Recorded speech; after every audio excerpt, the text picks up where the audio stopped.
nobody's real nervous over there. Hopefully everybody's We're set.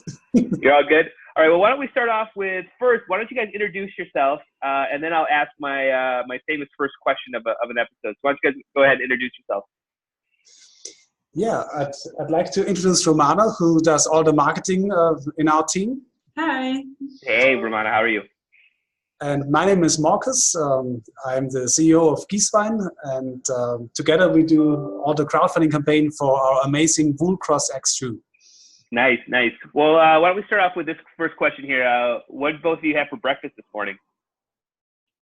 Sorry, I didn't get this. Yeah, what did you have for breakfast this morning? Oh, Romana, please. Oh, just an oatmeal. Some oatmeal, okay. Anything fancy in that oatmeal, or just some just plain oatmeal? Just a plain oatmeal with some bananas. All right. Well, the banana spices it up a little bit there, so that's good. How about you, Marcus? That's funny because I had also bananas. Nice. Nice. And that wasn't planned, I'm assuming, right? Yeah. Wasn't all right, cool. Awesome. Well, I think we're sounding good. Why don't we jump right into it here? So now that we all know who you are and what you've had for breakfast, why don't you tell my listeners what you are currently raising money for over on Kickstarter? Yeah, we're raising money for the Woolcross X. This is the world's first merino wool sport shoe. And we're very happy that it's already successfully funded. It was funded in 26 minutes. And we have now 19 days left for the campaign. And as far as we can say, we are overwhelmed because it's a huge campaign for us. And we didn't expect this kind of pledges that we have. But at the moment, we have roughly about $650,000. And that's quite a huge amount for us. Yeah.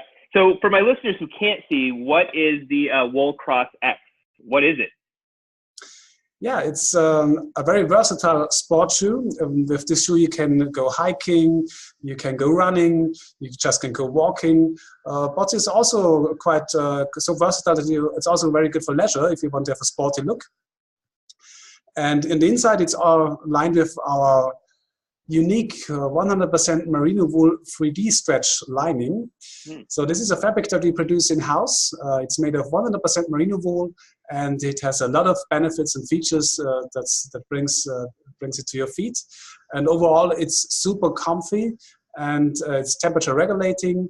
It also draws away up to 125 milliliters of sweat and water. So it will keep your feet very dry. And it's an excellent made shoe, made for the outdoors. That's great. That's great. So, for this type of shoe, who in your guys' mind is like the perfect consumer for it? Is it something that if I was playing basketball, or if I was just out hiking, if I was playing tennis, like who in your mind is the person who's kind of wearing this type of shoe? Well, we're targeting here a little bit the worldwide sport trend. So anyone who feels active, anyone who just gets out of his door and is active, he can use this shoe, and it will help him a lot. So the target was most into the sports section. Also, the design is very sporty with reflective materials on it. And this was our aim to make a very good shoe for the sports.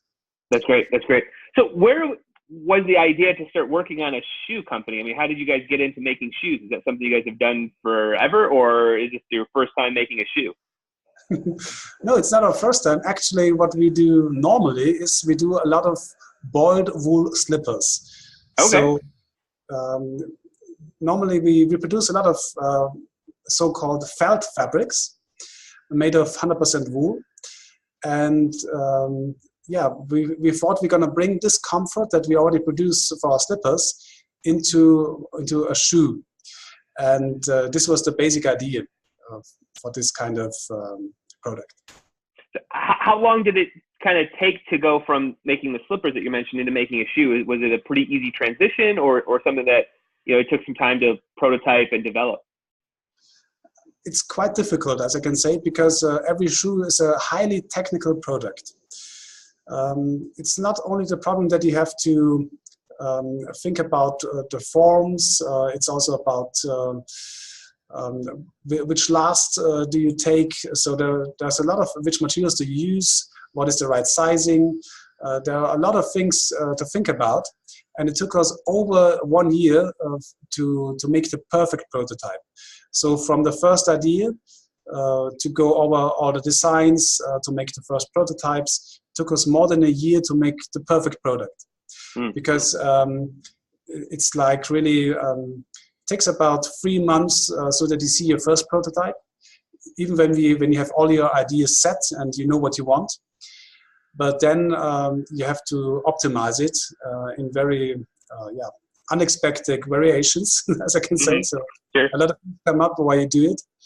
And I can say it's hard, tough work, but it's worth doing it. And as I can say, there's a lot of feedback coming also from the backers. So it's very rewarding, as I would say. That's great. That's great. What would you say is like maybe sort of the biggest roadblock that you might have had while you were putting the prototypes together? Was there something that, I don't know, you just couldn't do, or a fabric that wasn't available? Was there just something that, like, I don't know, you just had to pivot around it all?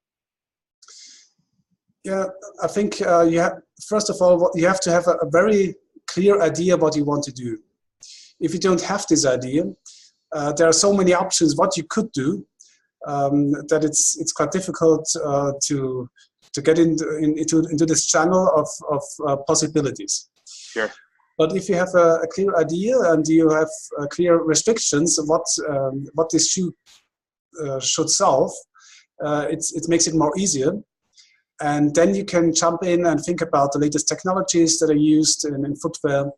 And also you have to think about costing, because there are a lot of things that are, let's say, quite costly to produce. So how much components do you use for the sole? And then of course you have to think about designs, getting all the materials together. And this takes a lot of time. And even sure. when you have the perfect design made, to match all the colors that they are perfectly matching, it's not that easy. So there are a lot of processes when you see the first prototypes that you say, oh, that's not what I wanted. So you have to do it again and again until it fits what you had in mind. Sure. And my follow-up to that would be, was there a moment that you really knew you actually had something, you know, where, like, I don't know, you held it, you put it on, you tried it, you were like, this is a really well done shoe, and this is going to be a gangbusters. We don't need to go further. Was there a moment like that at all? Yeah, I had to say, it was only, I would say, 4 weeks ago that we had the perfect prototype in our house. Before it was like, yeah, we are nearly there, but then we tested it. And of course, you need to take some time for testing, because there are some quality issues evolving when you use newly designed materials. And so you have to fix them. Everything is solvable, but you have to test it. So we had some people around testing it for us. So we have multiple ideas. How do women, how do men, how can I say, use this product? And then you get to the problems, and when you see the problems, you have to solve them, and then you get the perfect prototype. So this is the process as I would describe it. That's great. And how did, like, the two of you get into making shoes in general? Like, just footwear in general. How did you guys get into this? This is quite a long story, because my grandparents started a textile company 60 years ago. And it was 40 years ago that they started the slipper business, which I took over now some years ago. And this is why, but doing slippers is very different than doing shoes. So for me, it was also quite new doing so. And because there are more technical issues and limitations to this. And I can't say, it's more like an experience thing. So there are a lot of companies who can help you with different kind of stuff. But I think as I already said, you have to have your own idea what you want to do. Then you can get to the point, because all the partners that you have will think in their minds what they think, and in their experience was good before. But what we're doing here is doing something new. That's great. That's great. And for you, like, did you know you were going to always take over the family business, or, you know, to some degree, or did you have other ideas, other dreams, and just kind of got pushed into it? No, totally not clear until I was maybe 25. Because first of all, what I think personally is important, you have to find out what you really like, and you only find out if you do it. Right. And by doing so, I found out that I really like this kind of business, and this was how I got into it. And then you have to dig deeper and deeper, and still today, there's a lot more to learn. But I'm learning from day to day from others, and also with Kickstarter, we're because it's not our first Kickstarter campaign, it's our second one.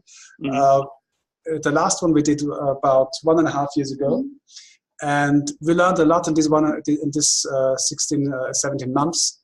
That I can say we are now in a totally different point than 1 year ago. Well, what would you say is the biggest difference? I mean, just in terms of company-wise, like what's been the biggest changes over the last year and a half, you said, or so? Was it about 18 months, something like that? Well, from the company side, I would say we discovered that how marketing and how advertising works. That's a good one. We did it before. We did it before, but we only thought we did it.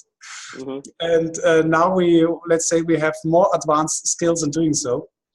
And also in here we found new partners who helped us, who brought us knowledge. But we learned with them how to grow our business. Yeah. Sure. And was there big differences between the Kickstarter campaigns in general outside of advertising? Just how you approached it? What were some of the things that were just different between those two? Yeah, 1 year ago it was we had a very basic approach. We just launched the product. We didn't do any advertising, any pre-campaign. And after 2 or 3 days, we thought, how could we get it? How could we get to our goal? Let's hire an agency who does the advertising for us. Sure. So this was the approach. And as we can say today, we are quite lucky that we reached the goal. Even 1 year ago, we reached the goal. But as I would say, now it's we are doing maybe 8 to 10 times more. So we had a good product 1 year ago. I think today we have even, let's say, I wouldn't call it a better product. Let's call it just also an excellent product for a different customer group. Sure. Yeah, just different. It sounds like not really better or worse, just different. So. Yeah, right. And. But an excellent product, and what we did different now is there's one big difference. First of all, we have a bigger, as we already had one campaign, we have more trust from our backers. So because we delivered, so we didn't only do the Kickstarter campaign, we also delivered the shoes then. So this one, I think this is important to mention. Don't forget to deliver. Very important. Very important. You got to add the deliver portion of that whole equation. You got to get the product to the person. I'm sure this will help for the future. And the second thing is we did a pre-campaign this time, and of course we have a bigger social community. So we have roughly 50,000 Facebook fans till today. On Instagram we have about 10,000 supporters. So we activated more with the pre-campaign. Plus, we planned before our advertising for the whole campaign through. So, and also we did more PR work beforehand. So these are the basic instruments that we used. That's cool. What so in regards to like on the business side of stuff, I mean, this is usually like a pretty stressful time for a lot of CEOs and just everybody, right? There's so much going on, conversations, backers coming in, communications. Guys like me bugging you to do an interview and sitting down. How do you stay organized? What are some of the tools you might use? Or how would you tell somebody, like another person in your shoes, hey, this is a lot of stuff is going to be happening. How do you stay focused on this stuff? Yeah, I think the biggest challenge is, or the most workload is to get a proper Kickstarter site done. Which means you have to analyze your product and you have to think more on the view of the consumer. How would he look at this product, and what are the objectives or the obstacles that he might have? And you have to try to answer all this in one page. So there's a lot of work before that you have to think and rethink and let others look over it to see what are they asking. Then Secondly, what I think what was quite helpful, when you do this pre-campaign, you also do a landing page. And on the landing page, you already get a lot of questions,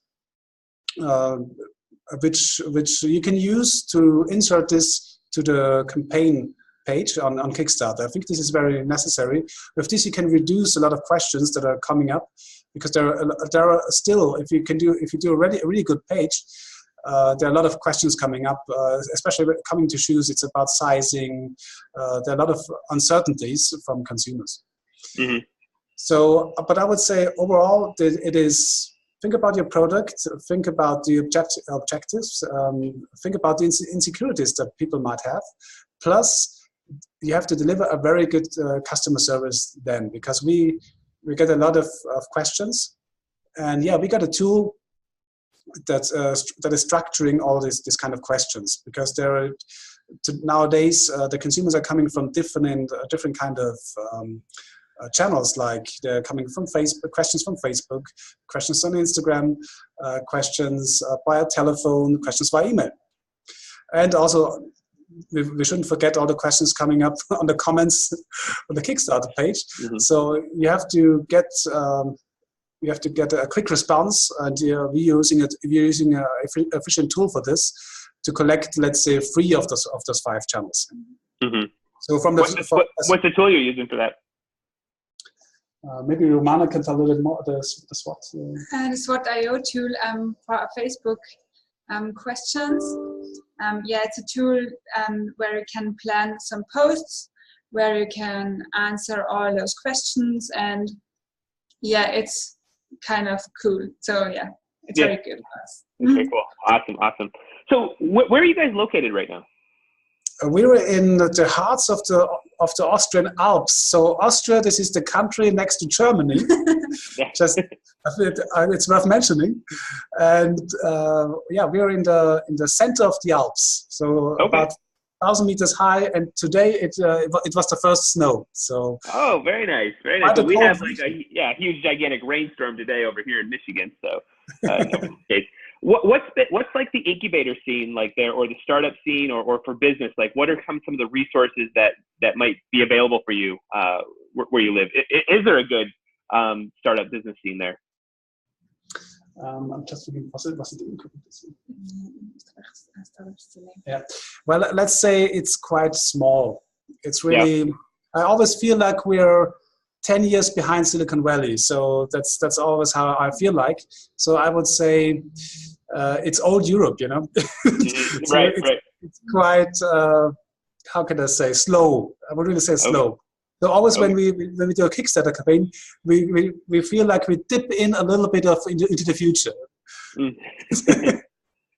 That's great. Is that something that you see changing at all? Do you feel like you're at the forefront of that at all, or is it just what it is for your location?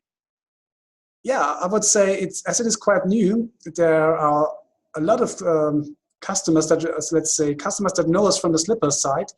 They ask us, what is Kickstarter, and why I have no credit card, how can I pay there? So it's quite it's not so common. Kickstarter is not really well known here in Austria. It's getting everyone. I think everyone has heard about crowdfunding, but no one really totally has awareness of the Kickstarter platform. So we are doing 2 things. We are via our Kickstarter campaign. We also do advertising for Kickstarter, and we try to explain it a little bit. So there's a little bit also even more work to do for us to explain how this thing works, because there are also a lot of questions from people saying, well, I just pledged, where do you order now? So the concept is really not really common to a lot of consumers here. Yeah.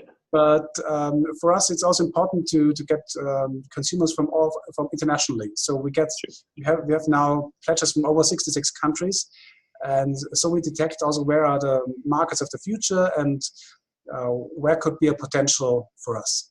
Sure. So with that many kind of countries jumping on board, how are you guys handling logistics where you are in terms of shipping and making sure that all those people get the products? That seems like that's probably a very big task at the moment. Yeah. Well, we are doing it in-house. So we're doing everything on our own. We got quite a cool concept that everything that is shipped internationally is shipped, how can I say, toll-free. So there's nothing to pay for the consumer. And yeah, we are totally service-oriented. So we try to do it quick. So we also have a good customer support who is surveilling the tracking that really every package is coming to every backer.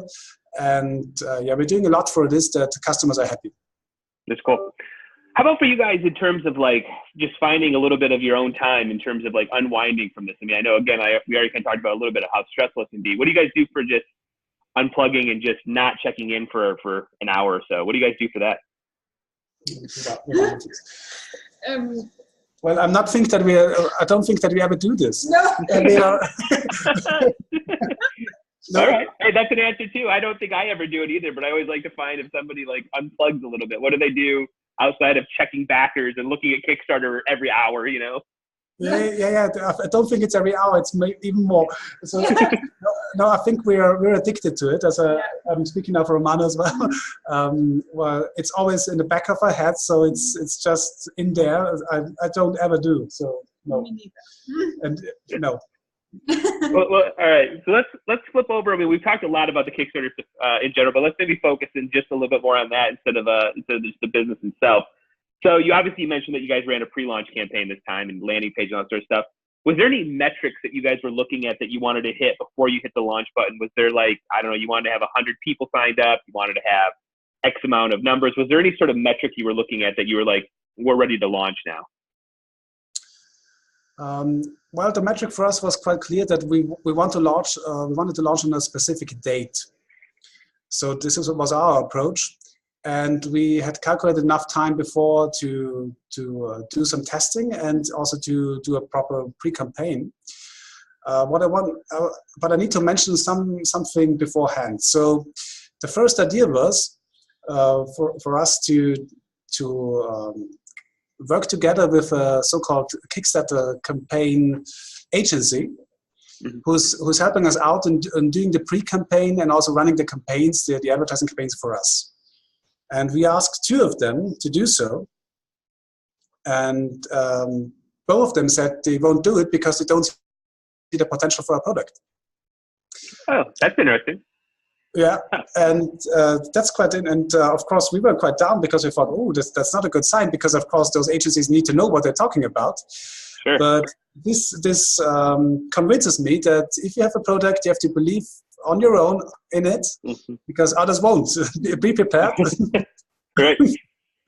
And I'm very happy that we've proven them wrong. Yeah, well, that's interesting that they would come back with that because I don't know if you saw the campaign for the Tropics shoe. I think that did the same sort of numbers you are right now. And I interviewed those guys too. So I was interested to see, you're like my second shoe campaign in the last 6 months that I've talked to. So I'm shocked that an agency would look at it and go, there's no numbers here because. I'm quite sure that they're shocked now as well. But yeah, that's great. But the thing is, as I would say, we had some metrics, and there was also some evidence that they said, well, our campaign is not scalable. Because we did not only the first agency just said, well, we don't believe that it will work because also we have not the cheapest price point, which is quite clear because we got an excellent made product. So it's not a cheap product, it's a very good product. And the second thing is, was we did a pre-campaign with one of those agencies where they tested out with a minor set of ads how much response we got, and there they said for this price per lead it won't be scalable, and this was something between $1.60 and $2 per lead, which was clearly quite a. They wanted to their goal was to have $1 or less. So they said, well, this won't work because they didn't see a potential to scale. No. Interesting. And then for you guys, I mean, so you guys sound like you took those tasks on your own. Did you see sort of the same results if you guys are doing it yourself? Yeah, in the beginning we saw that we had also this $1.6 to $2 per lead, and then it dropped. So we got better and better by doing the pre-campaign. So in the end, we were, I think, about between $1 and $1.50, depending on the country, and we lowered the cost for gathering leads. Nevertheless, there is always, you have to always do this calculation. When you have a, let's say, more high price product, you can pay a little bit more also for per lead. So that's clear. If the price is lower, it will be easier to get cheaper leads. Interesting. Has there been anything like crazy behind the scenes in the dashboard that you guys did not expect? I mean, I know we've already kind of talked about the amount of countries that have jumped on board, but has there been anything where you're like, definitely wasn't expecting to be big in Singapore or something? I don't know. Is there anything been really weird at all? We didn't expect so many backers in the first 3 hours. I mean, it was just mind-blowing because everyone was crazy about the Wool Cross X.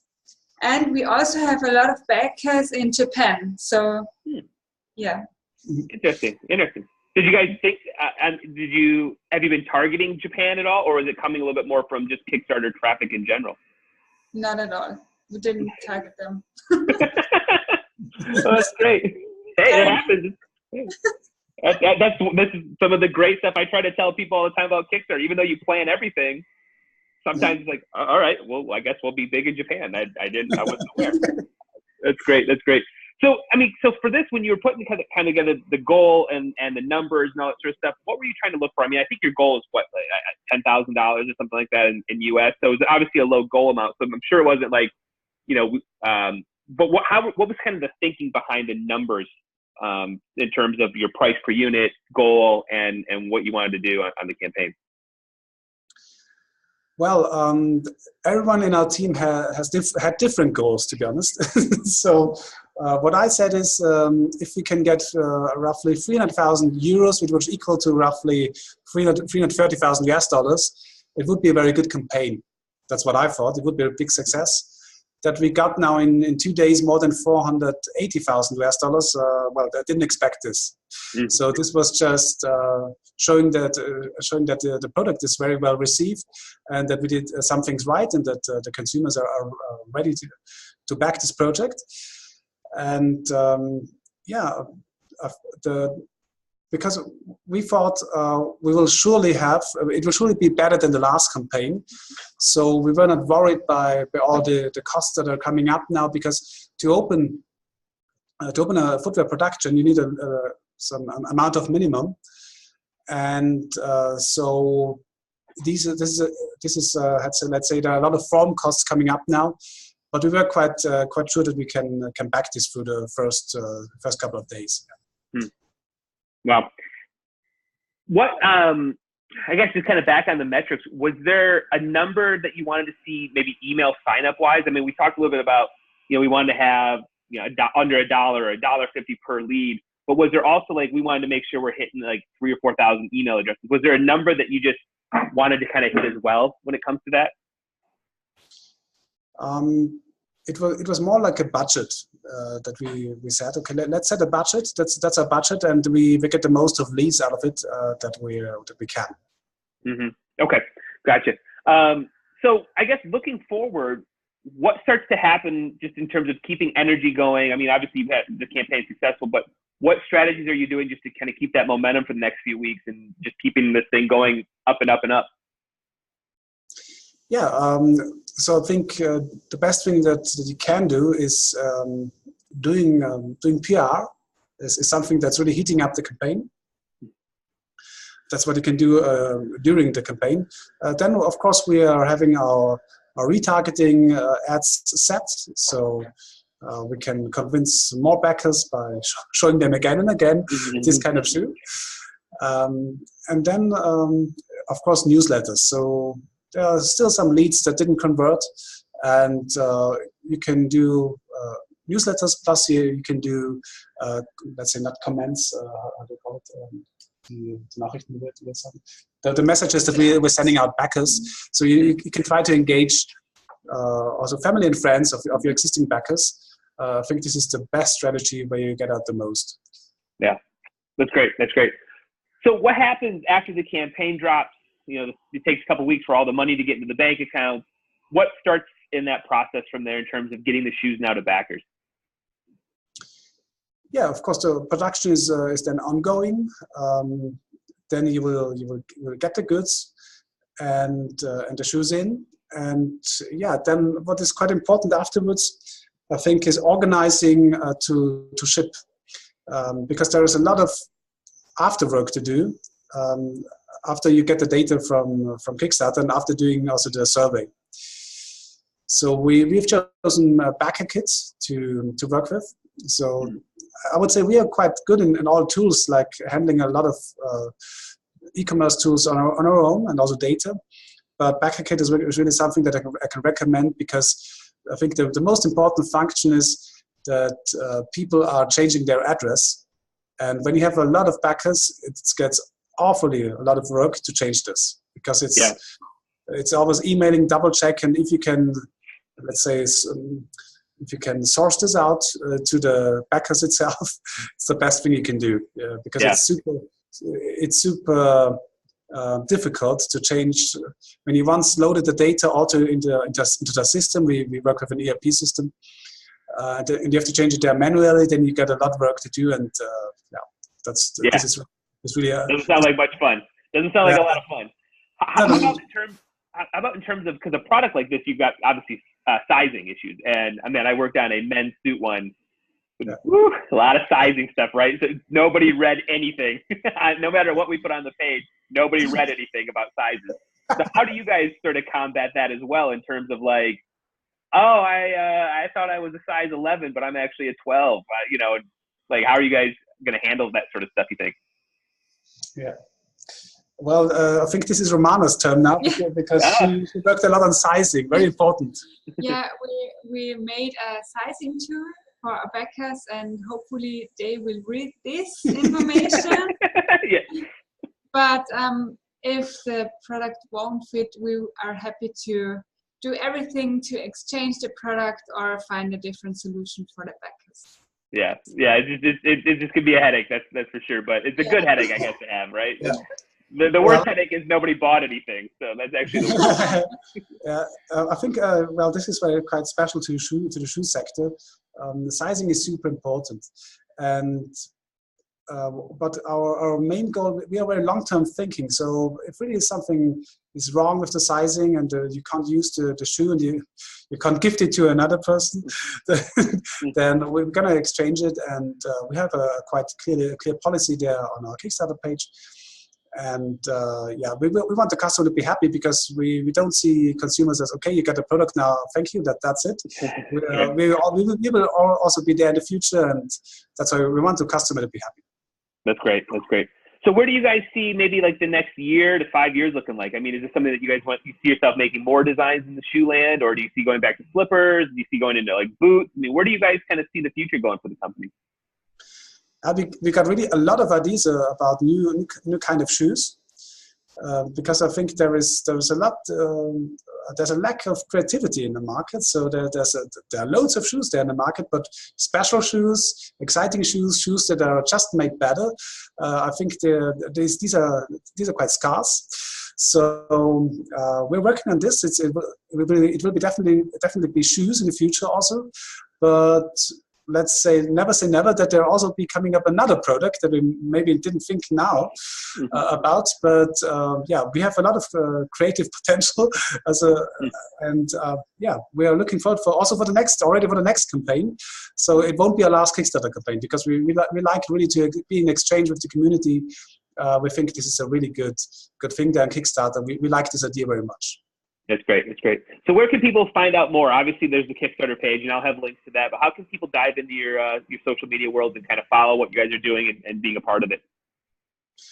Well, the best is if you go on www.gieswein.com. Okay, it's a website, and that website. I know the brand name is quite difficult for international backers. So the best would be just to type in Wool Cross X, and if you Google it, you will come to our page, and you will see what we are doing, and you can find out, discover more. That's awesome. Well, this is a huge campaign. I mean, you guys have absolutely crushed it, and there's still a lot more time to go. So the sky's the ceiling on this one. So very, very good job on this. I also appreciate you guys taking time out of your day. I know it's always a busy time right now, but this is a great conversation. I know my listeners are going to love it. And obviously, I'm going to encourage my listeners to go check it out and pick up some shoes. So Marcus Romano, thank you so much for your time, and I appreciate it. Good luck in the next few weeks here. It was a pleasure, Jeff, and greetings from Austria. And it was very nice meeting you. Good meeting you too. Thanks, everybody. Have a great day. Thank you. Thank you. Bye-bye. Bye now.